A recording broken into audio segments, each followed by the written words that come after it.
if you look in history, then you will see that most old religions also believe in reincarnation. The old Vedic religion, of course, the Egyptians, the Sumerians, the ancient Celts, they all have this concept. Of course, some others are there that mostly believe in nature, like American Indians. I once met an American Indian medicine man from the Lakota nation called Lame Deer, and I asked him what he thought about reincarnation, and he had a very beautiful answer. He said, well, if I die and you bury me there under a tree, then parts of me will go in the tree, parts of me will go in the grass, and that's reincarnation enough for me. So, very beautiful, but that does not mean that that is the truth. That is not the truth as the yogis are bringing it to us. Even in the Old Testament, reincarnation was there. At the time of Christ, Jews believed in reincarnation. And at some point in Christianity, this whole idea has been taken out of the Holy Bible and replaced by the idea of going either to heaven or to hell, which is actually a part of the reincarnation story, which I will explain later, but only a part. Normally, heaven and hell in the reincarnation theory are temporary states. In Christianity, it became a permanent state.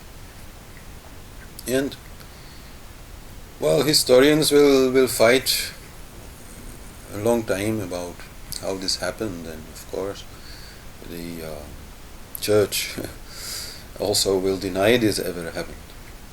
But there is one story about it, which is, well, of course, not without discussion, but still accepted by many historians, which I like to a little bit tell because it is rather revealing.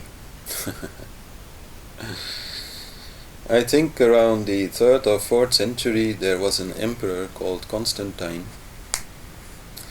who was ruling the Christian empire from Constantinople, which is now called Istanbul.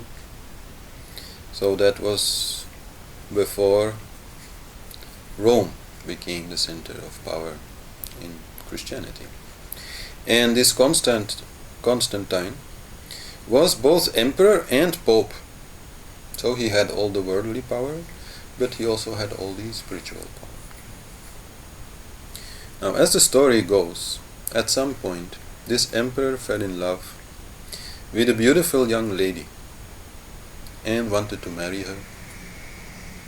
He already had many wives, but at that time it was quite accepted, so he wanted her. Yet there was some criticism coming from the clergy, because this lady was from a very low caste. So people said, how will she behave as our new empress? She will not know what to do. She has different moral standards. She has a different way of living. This cannot be good. She was born in this low caste. So, this is her destiny, this is her karma. She should stay there and not become the highest lady of the country. Yet the emperor, he was in love, so he didn't listen, and he married her. And what supposedly happened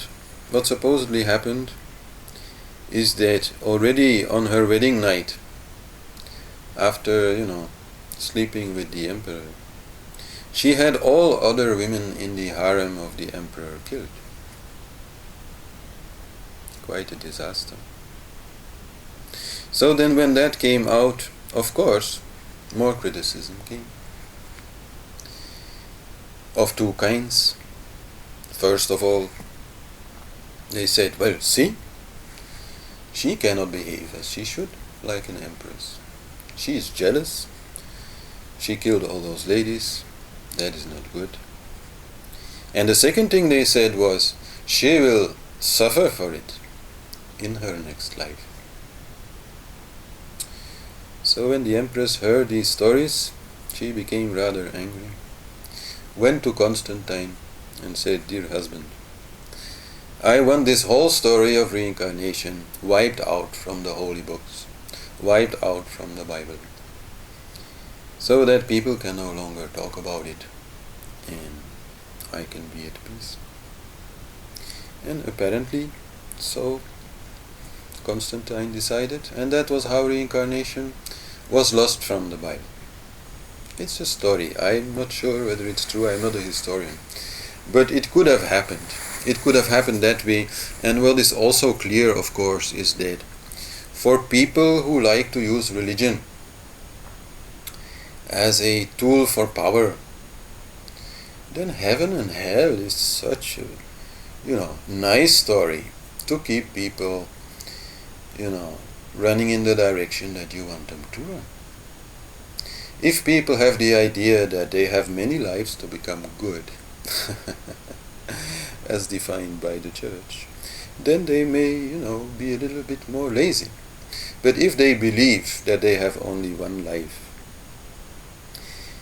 and then it's either heaven or hell, depending on how good they have been in this life, they are more likely, to give it a try. So, I don't know really what happened there. I really don't want to talk about it in a sense that I would say, okay, I know what happened there. I don't know what happened there. But something happened. Something happened, that is quite clear.